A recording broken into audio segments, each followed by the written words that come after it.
Bienvenidos al podcast Huella Verde. Este es un espacio donde hablaremos sobre temas ambientales, sociales y de salud.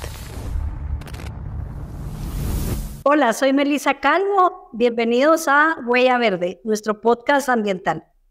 Hoy tengo el gusto y la presencia de Emilio Méndez, nuestro querido amigo. Él es fundador y empresario guatemalteco, muy destacado en el tema ambiental. Y entre muchos de sus proyectos, pues tenemos Haciendo Eco, que es uno de los proyectos favoritos hoy día. Cuéntame, Emilio, y gracias por atender nuestra invitación. ¿Qué es para ti la sostenibilidad? Pues mira, para mí sostenibilidad, el mismo nombre lo indica, ¿no? Es que sostiene. Y lo que no se sostiene, pues se cae, ¿verdad? Entonces, sostenibilidad ha sido un término que hemos venido escuchando cada vez más desde hace, tal vez diría yo, principios de este nuevo siglo, ¿verdad? Y yo creo que la gente tal vez, no sé qué tan claro tenga qué quiere decir sostenibilidad, como uno lo puede asociar con que es ecológico, ¿verdad? O es amigable con el medio ambiente. Yo diría que sostenible realmente es todo aquello, o debería ser todo aquello que permita que los sistemas no solo se sostengan, sino puedan estar aquí en el futuro y no desaparecer porque no previeron las condiciones para poder continuar. Y no solo es sobrevivir, ¿verdad? Porque yo creo que no estamos aquí solo para sobrevivir, yo creo que estamos aquí para vivir mejor y para aprender a hacer cosas en mejores formas que como lo hacíamos antes. Porque lo que sí es cierto, definitivamente es irrefutable, es que hoy tenemos acceso a más conocimiento y más información que nunca.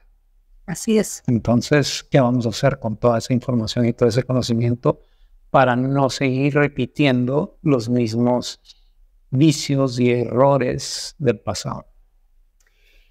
Con una narrativa, ¿cuál es el proyecto insignia? ¿Cuál es el foco de Nueva Narrativa? Mira, el foco de Nueva Narrativa básicamente es construir una narrativa más potente de país y de futuro, entendiendo que las palabras son materia prima en la construcción de las ideas, de los pensamientos y de los proyectos. Cuando uno entiende la narrativa como la materia prima con la que uno trabaja todo el tiempo, porque al final casi todo es un tema de comunicación. Mientras mejor comuniquemos y mejores posibilidades estamos de lograr lo que queremos y viceversa. Entonces, estamos muy conscientes del valor de la palabra, ese es uno. Y el segundo es algo muy sencillo, muy lógico, que es activar la inteligencia colectiva. ¿Qué quiere decir eso? Pues básicamente es aprender a trabajar juntos. Los retos de hoy no los puede resolver una persona, una empresa, una organización, ni siquiera un sector. Los grandes retos de hoy son sistémicos y necesitamos entenderlos como un sistema complejo en donde tienen que involucrarse distintos actores de distintos sectores en un plan que contenga, ¿verdad? Que albergue a todos estos sectores como parte no solo del problema, sino ahora como parte de la solución. Sí, que buscando realmente las soluciones es la única manera de cambiar el mundo. Sí, yo creo que todo lo que hagamos tiene que estar orientado a soluciones. Y no a quejarse. Porque de lo contrario, aquí quien tiene paciencia y ganas de estar oyendo, ¿verdad?, todo lo mal que estamos, si no tenemos realmente una disposición a abrirnos, ¿verdad?, la mente, la actitud, la voluntad hacia nuevas y mejores formas de hacer las cosas, que ni siquiera las tenemos que inventar. Muchas ya existen, muchas ya están funcionando a la par de nosotros y a veces ni siquiera nos hemos dado cuenta. Claro, solo hay que saber prestar atención. Hay que estar muy atentos. Yo creo que la gente más brillante del mundo no es la gente más rica, no es la gente más inteligente, no es la gente más bonita, es la gente que está más atenta, porque entonces está todo el tiempo absorbiendo la información que está sucediendo en su entorno, y ahí están pasando muchas cosas. Cuando tú estás en ese estado de atención plena, pues te haces cargo de todo lo que la vida te está dando. Claro. ¿Cuándo nace Correto 21 y cómo se ha vuelto esto una tendencia de cambio a favor del medio ambiente? Haciendo Eco es uno de los 4 proyectos del ecosistema de Nueva Narrativa. Y Haciendo Eco nace en el 2021 y nace básicamente de una necesidad inmensa en Guatemala que todos podemos verla a nuestro alrededor. No hay ni siquiera que viajar a un departamento o ir a un lugar específico.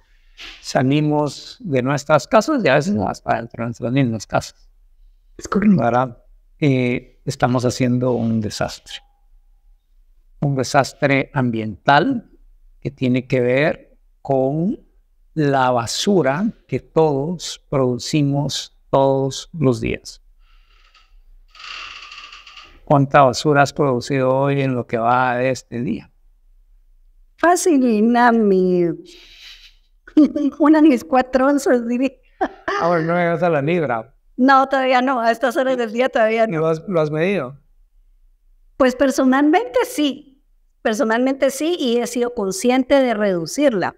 Por ejemplo, yo ya no te consumo absolutamente nada que sea de un solo uso. Mi pachón, todo tiene que ser de No compras una botellita de agua para después tirarla, por ejemplo. En caso extremadamente urgente. Solo en el desierto.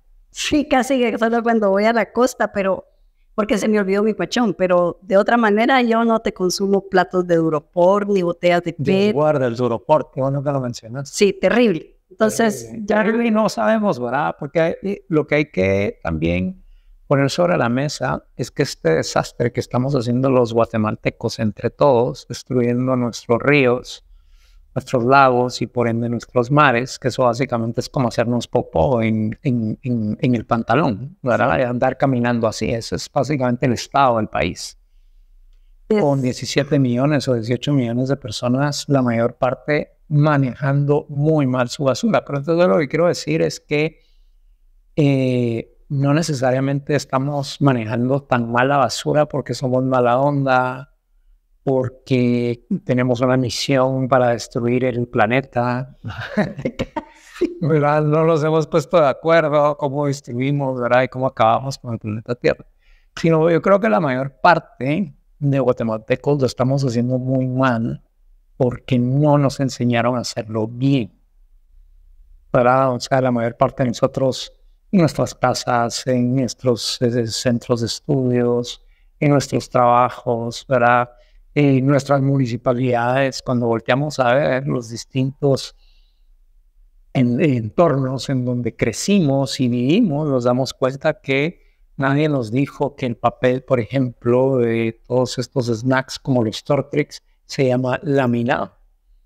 Y es un plástico muy difícil de poderlo reciclar. Y a veces hablamos del plástico, como el plástico, ¿verdad? La botella, el PET, ¿verdad? Pero hay una cantidad de desechos. Porque cuando uno sale, ¿verdad?, a cualquier lugar donde haya una tiendita, inmediatamente uno empieza a ver botellas y laminados. Es lo que más se consume. Y ni si es la dieta, desafortunadamente, de muchas personas. Y con las implicaciones de salud tan negativas. Total, hacia adentro de los cuerpos y hacia afuera en el entorno. Entonces, te decía esto de los laminados, es un ejemplo, ¿verdad? O sea, ¿quién nos dijo que eso se llamaba laminados? ¿Quién nos enseñó cuáles son las consecuencias de tirar una batería en un río? O en cualquier lado, porque nosotros tal vez no la tiramos directamente en el río, porque no vivimos enfrente de un río necesariamente, pero desde nuestras casas muy probablemente. Si te cuestionas a dónde va a parar todo eso. ¿A dónde va a parar todo eso? Entonces uno diría, o la gente aquí en la ciudad de Guatemala podría decir, bueno, va a ir a un vertedero. Ajá, ¿y qué es un vertedero? ¿Y a dónde se va eventualmente todo lo que está en el vertedero? Hacia la siguiente pregunta. ¿Qué vamos a hacer con el lago de Amatitlán? ¿Y cuál es la solución para salvarlo? Mira, ¿qué vamos a hacer con el lago de Amatitlán? Yo creo que tiene dos respuestas. O lo recuperamos o terminémoslo de destruir. Sencillo, ¿no?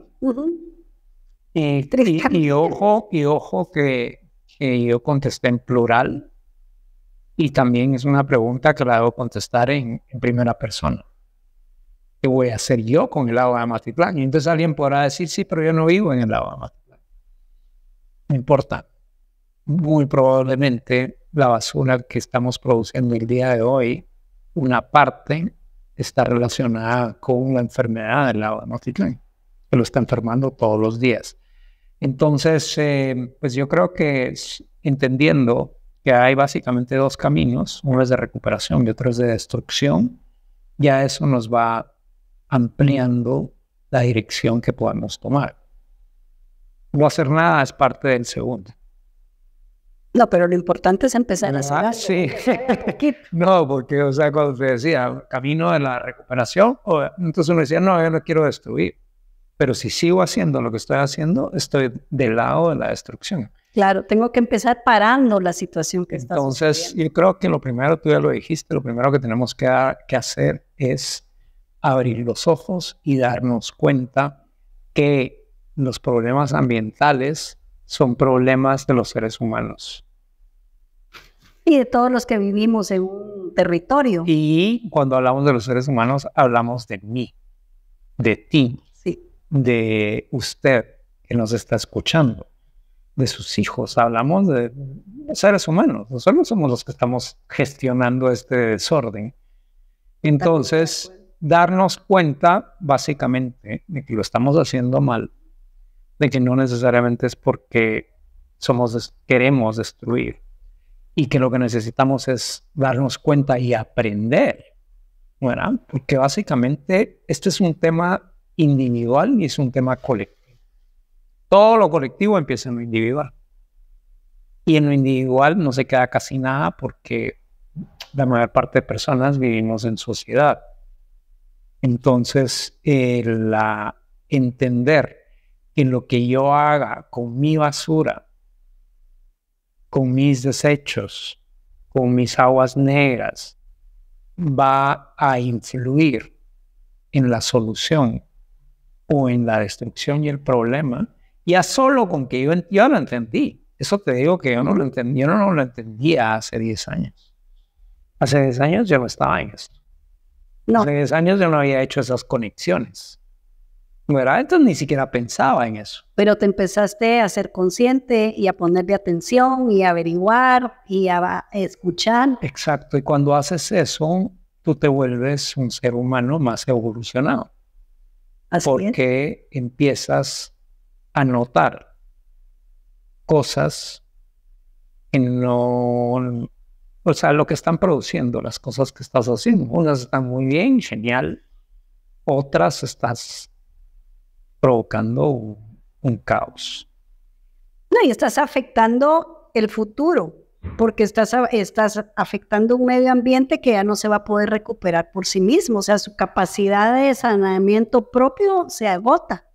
Entonces ya no hay, o sea, si la carga de descargas de aguas residuales y la carga de desechos sólidos es más que la capacidad de tu poder limpiar o tratar esas aguas, evidentemente va a llegar un día que ya eso se va a volver realmente un pantano. O sea, Amatitlán está camino de ser un pantano. Sí, Amatitlán es muy interesante, lo que tú dices es así es real, lo estamos viendo. Y Amatitlán es muy interesante porque es un espejo. Sí. De la ciudad de Guatemala en muchos aspectos. Y es un espejo de nosotros. Y necesitamos vernos en ese espejo y darnos cuenta que no nos vemos vivos. No, nos vemos fatal. ¿Verdad? Y no estamos sanos, estamos enfermos. Y con un filtro verde de que cada día se puede. Estamos enfermos. Es que la enfermedad del lago de Amatitlán es nuestra propia enfermedad. Sí, hay cosas coyunturales, ¿verdad? O sea, yo siempre me he preguntado por qué poner un relleno sanitario que realmente es un basurero a cielo abierto, cuenca arriba.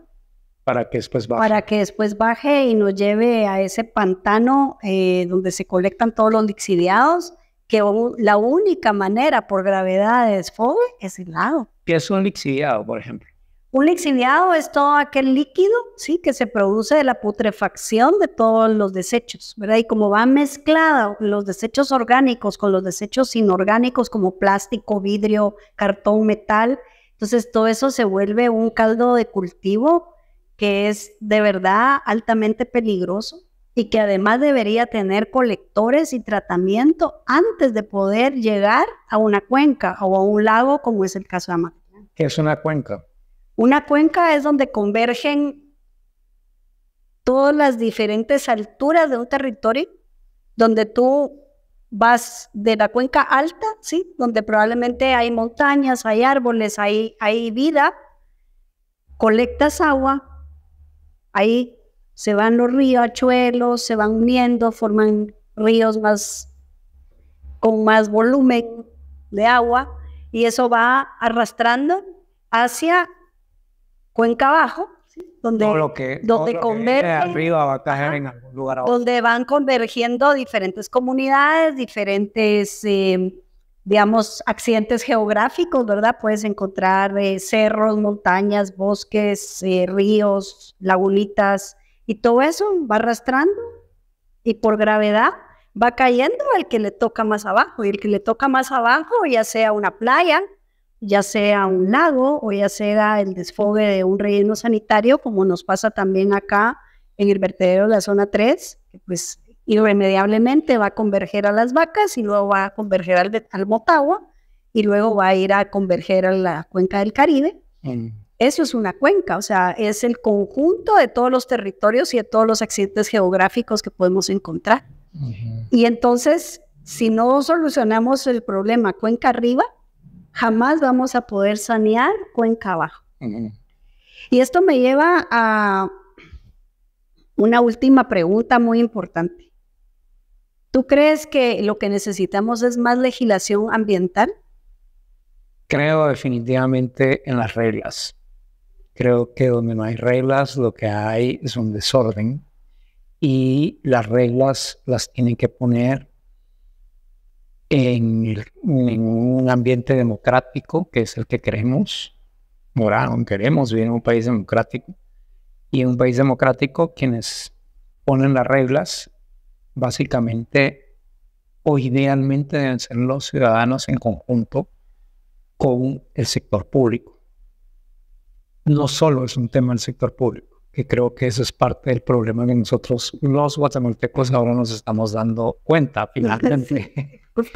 ¿Verdad? O sea, si dejas tú, te desentiendes de la política, de los temas que tienen que ver con tu entorno, pues básicamente lo que estás haciendo es dándole probablemente las decisiones más importantes a la gente que quiera hacerse cargo de la política. Y nosotros sabemos normalmente que mucha, no todos, pero mucha de la gente que juega eso o que ha jugado ese rol no llega ahí para solucionar los problemas ambientales, ni para construir el futuro del país, ¿verdad? Ni para crear nuevos sistemas de aprendizaje, que los niños realmente puedan crecer con unas herramientas que antes no tenían. No llegan. Entonces nos toca a los ciudadanos entender cuáles son esas necesidades, esas prioridades que necesitamos que se vuelvan parte de las reglas del juego donde vivimos y queremos seguir viviendo. Y el sector público tiene que escuchar. Correcto. ¿Verdad? Nos tiene que escuchar, pero para que nos escuchen tenemos que organizar los ciudadanos. Es muy interesante el juego, porque te digo que yo creo que gran parte del caos guatemalteco que estamos viviendo hoy, simple y sencillamente es consecuencia de ese efecto. Así como decía Mafalda, en la vida no hay ni premio ni castigo, solo consecuencias. Entonces, lo que estamos viendo es la consecuencia de haber vivido en Guatemala de la manera que vivimos, independientemente de en qué rol nos tocó jugar. Ahora que ya sabemos que ese juego nos produce resultados muy malos, ¿verdad? Entonces, la gran pregunta es, bueno, ¿qué juego es el que podría producir los mejores resultados? ¿Qué países lo están haciendo mejor? qué aspectos son los que verdaderamente son de fondo, son causas, ¿verdad? Porque si solo es lo que tú decías, si solo tratas de resolver el problema ya cuando llegó a la cuenca baja, pues ya vas tardísimo y siempre vas a estar, ¿verdad? Y es muchísimo más costoso.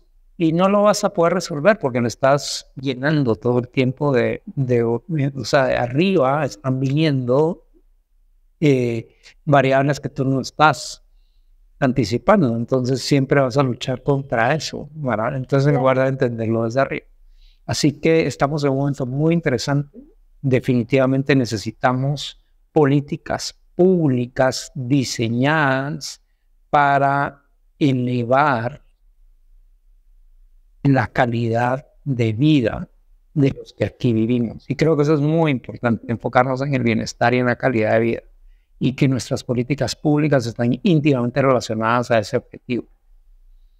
Sí, muchas veces hemos hablado con Jan al respecto de que no hay una ley propia de desechos o no hay una ley de aguas. Y la semana pasada estuvimos en un foro de los químicos biólogos justamente disertando sobre el tema. Pero leyes sí hay, o sea, al menos existe una ley de protección del medio ambiente desde el año 86. Y ahí hay un artículo específico que dice que todos los guatemaltecos estamos obligados a preservar el medio ambiente y la salud de los habitantes del país. Solo con ese decreto, no, yo como guatemalteca no necesito otra ley que me lo recuerde. ¿Y por qué, si fue en 1986, pareciera que no existe? Que no existe, que eso no tiene que ver con nosotros, que nunca me enteré.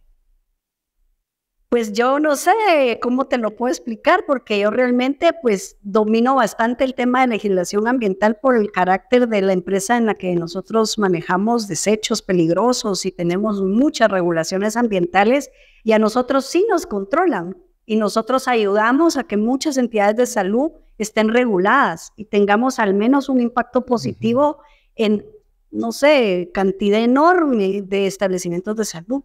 Pero ¿por qué la población no sabe que existe el decreto 6886, que es la Ley de Protección y Mejoramiento del Medio Ambiente? Esa ley tiene un marco legal suficiente para poderte enseñar que lo primero que tú tienes que hacer es preservar, evitar la contaminación ambiental y cuidar el medio ambiente y la salud, porque está intrínsecamente vinculada. Si no hay árboles, no va a haber agua, y si no hay agua, nosotros no vamos a poder vivir. Entonces hay que cuidar todos los ecosistemas de una manera holística, de una manera integrada, porque el día de mañana, si tú vas a ver las estadísticas de muerte, Guatemala sigue teniendo una tasa de mortalidad infantil altísima por causa de diarreas y enfermedades respiratorias agudas. Y esto pues no termina. O sea, yo estudié en el INCAP en el año 88, 86 por ahí. Hicimos estudios de diarreas crónicas en poblaciones como Santa María Cauqué y sigue siendo la misma problemática, falta de agua y saneamiento. Entonces, ¿por qué no queremos cambiar como guatemaltecos? Mira, me parece muy interesante lo que estás diciendo, y lo que estás evidenciando es que no estamos viendo la película completa, y el pedacito que estamos viendo realmente no nos ayuda a entender cómo tenemos que ser como ciudadanos. Entonces, concretamente con el marco legal que tú estabas hablando, ¿verdad? Que fue legislado en 1986, yo creo que necesitamos preguntar más, necesitamos exponernos más, y los que saben tienen una responsabilidad doble, tal vez por saber, ¿verdad? Tienen una responsabilidad doble de comunicar en formas simples, amigables, creativas, accesibles a la población. Porque otra vez regresamos al tema de comunicación. Sí. Casi todo es un tema de comunicación. Y si no sabemos comunicar, pues la gente no nos va a comprender. Y si no nos va a comprender, entonces seguimos en esta torre de Babel. ¿Verdad? Entonces sí que hacer un trabajo muy, muy importante en educación, en educarnos, en en compartir las herramientas con otras personas. Y definitivamente veo en Guatemala en los últimos años una nueva conciencia que está emergiendo desde distintos lugares. Eso también me gusta mucho. No está concentrada en el centro, sino mucho también tiene que ver en la periferia, que es donde normalmente suelen nacer los nuevos sistemas, ¿verdad? No lo hacen en el núcleo, sino lo hacen en los entornos, y eso es lo que estamos viendo ahora en muchos lugares del país. Veo también un entendimiento de muchas de las personas y de las organizaciones que trabajan por en la cuestión ambiental. Veo una apertura a trabajar alineadamente. Eso son buenísimas noticias para Guatemala, porque estamos viendo cambios, porque estamos viendo avances, porque estamos entendiendo cosas que no entendíamos. Y el gran reto es acelerar y escalar. Pues muy bien. Y solo una última pregunta, que me encanta el tema de la problemática de la moda y de cuántos desechos generamos por esta moda rápida de cambio. Nos han venido a solicitar muchas veces qué podemos hacer. Han sacado más de 1,000 toneladas de zapatos, botas, chancletas, crocs y demás aparatitos para uso en los pies de la playa y de allá del Quetzalito, de donde termina el Motagua y se introduce al mar. Imagínate, 1,000 toneladas llevan en el término de este año. O sea, eso es acumulado de enero a... Ajá, durante este año la gente de 4Ocean ha extraído más de 1,000 toneladas. ¿Y qué hacen con eso? No hay un camino. O sea, nosotros vamos a tratar de apoyarlos en reciclar todo lo que tenga que ver con PVC, que es... o sea, eso hay un tipo de plástico que es el clase 3. Eso no está clasificado, eso hay que reclasificarlo. Hay que reclasificarlo, pero tú puedes encontrar ahí y no te explicas por qué tanta bota, tanto zapato, tanta chancleta, sandalia. Es una cosa espantosa. Son toneladas, o sea, montañas de zapatos viejos, ¿verdad? Vamos a entrar en un proceso de tratar de recuperación y de darle algún tipo de tratamiento a eso, pero más allá de eso, yo estuve siguiéndote en Somos Agua y el tema de upcycling me encanta, así que solo un pedacito más. Pues mira, la moda es una industria muy contaminante y en buena medida es una industria muy contaminante porque está funcionando las 24 horas, ¿verdad? Y es una industria muy creativa además.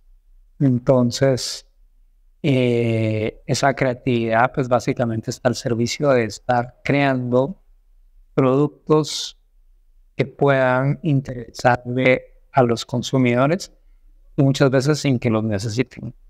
Bueno, entonces toda esa creatividad, imagínate, al servicio de que compren, que nos compren más, que nos compren más. Entonces, veo también en la industria de la moda, veo ciertos faros emergiendo de marcas, industrias en Guatemala y también, por supuesto, mucho fuera de Guatemala, que ya están hablando de este tema. Antes no hablábamos, ¿verdad? Ahora ya hablamos. Y ahora yo te diría que las empresas más responsables ya les está empezando a incomodar lo que están produciendo. Eso está muy bien, porque eso es una forma de moverte. Entonces, eso está generando nuevos emprendimientos que tienen que ver, como tú dices, con upcycling, que es una palabra, un concepto muy bonito, ¿verdad? Porque no solo es recycling, sino upcycling, ¿verdad? Entonces, darle un nuevo uso, inclusive superior al uso que antes tenía. Yo creo que esa es una mentalidad definitivamente necesaria en las nuevas generaciones. De hecho, las nuevas generaciones ya parecieran estar más conectadas con ese concepto, ¿no? Hay muchos, por ejemplo, jóvenes que hoy no están pensando en tener carro, ¿verdad? Hoy lo que quieren es poder moverse de una manera mucho más libre, más liviana, ¿verdad? O inclusive ir en ciudades en donde se puedan mover en transporte público, cuando antes la aspiración máxima de un estudiante universitario era tener un carrito, ¿verdad? Hoy ya no. Estás viendo que, ¿verdad? están cambiando no solo los gustos, sino las preferencias y las necesidades. Entonces, upcycling realmente es una corriente que necesita acelerar y necesita fortalecerse más. Y aprovecho para hacer una invitación acá, sobre todo a los nuevos emprendedores, diseñadores, ¿verdad? Empresarios, que empecemos a buscar en lo que hemos visto hasta ahora como problemas, oportunidades para poder generar nuevos negocios. Porque sí creo que la verdadera innovación en el mundo de hoy y sobre todo en el mundo de mañana tiene que ver sobre todo con solucionar problemas. Correcto. Antes era hacer cosas bonitas, que nos compren 3 en lugar de 2. Bueno, esa era la mentalidad de donde veníamos, y todavía algunos están ahí. Pero la mentalidad hacia donde definitivamente nos tenemos que mover es a una mentalidad que pueda ver realmente el juego desde arriba y ahí entender en dónde hay problemas y cómo esos problemas no solo podrían convertirse en soluciones, sino además en negocios. Y es importante que todo lo que no sepamos, al igual que los niños, preguntemos qué es, por qué es, para qué es, quién lo hizo, cuánto cuesta. Ya me acordé. Sustentable es que no compromete los recursos del futuro hoy día. O sea, si tú vas a hacer algo, lo vas a hacer con una materia que no esté comprometiéndose en una nueva extractiva, en una materia prima virgen. Y eso me lleva a nuestro proyecto de las sandalias sustentables que nosotros estamos impulsando, que nosotros recuperamos las bolsas de suero, que son un ciclo de vida corto de minutos o horas en un hospital, y con eso estamos construyendo estas zapatillas, digamos, para que sean 100% reciclables y se alarguen. O sea, 100% reciclables, que no hay un producto virgen, por ejemplo. No, ahí es, ¿dónde estarán? No sé, ya las perdí. Estas, aquí están. Nosotros estamos haciendo esto a partir de bolsas de suero con el 100% de materia reciclada. O sea, no hacemos uso de ninguna materia prima virgen. Y con esto pues estamos apoyando los programas para rescate de la cuenca del río Motagua. Y la idea es que pues todas las personas puedan adquirir un par para poder colaborar con la limpieza del río, que necesita muchísimos recursos para poderlo sacar adelante ese proyecto.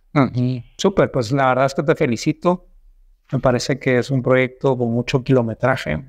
Lo estoy viendo ahora, lo estoy oliendo a qué huele. Ahí está el caso de Melissa, la industria brasileña que hace zapatos con mucho diseño en plástico y les ponen olor, ¿verdad? O veo en la parte en la suela y digo, bueno, ¿qué palabra podría colocarse en la suela que después incluso queda marcada en la arena o en la tierra, que pudiera aportar un valor? Y en un pie podría ser una palabra, en el otro podría ser una palabra.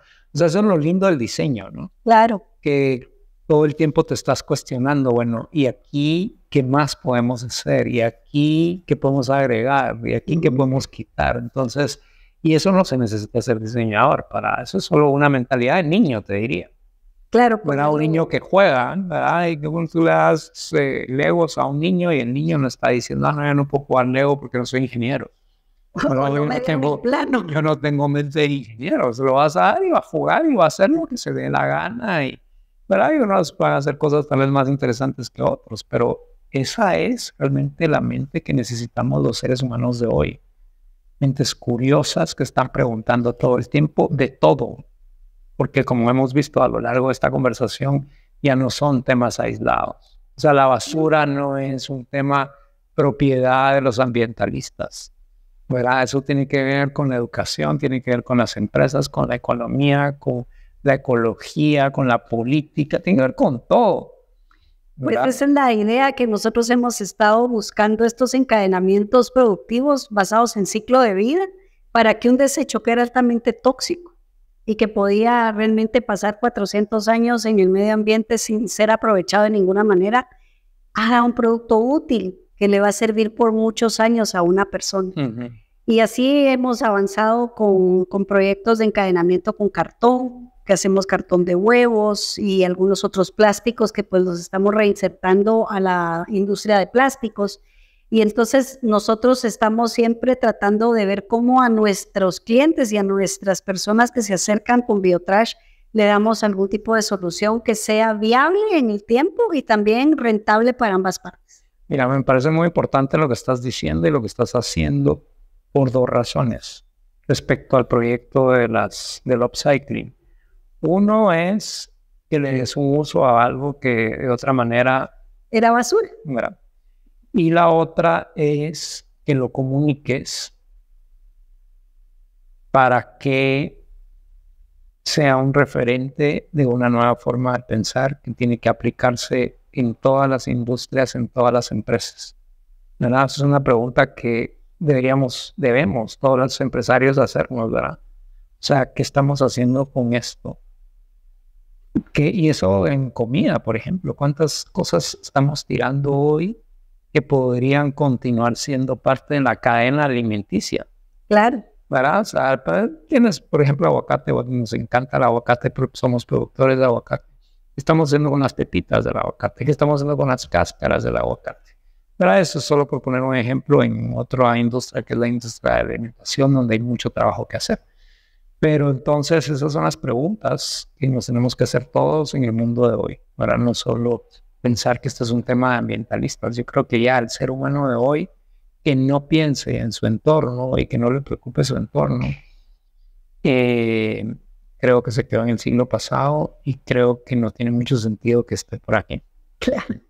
Pues muchas gracias, Emilio, encantada de platicar contigo y mucho por hacer. Estamos... sí, no, es fascinante, eso es una buena noticia, no nos aburrimos y además aquí tenemos trabajo para largo. Así es, así que encantada de recibirte en Huella Verde. Nos vemos en el próximo episodio.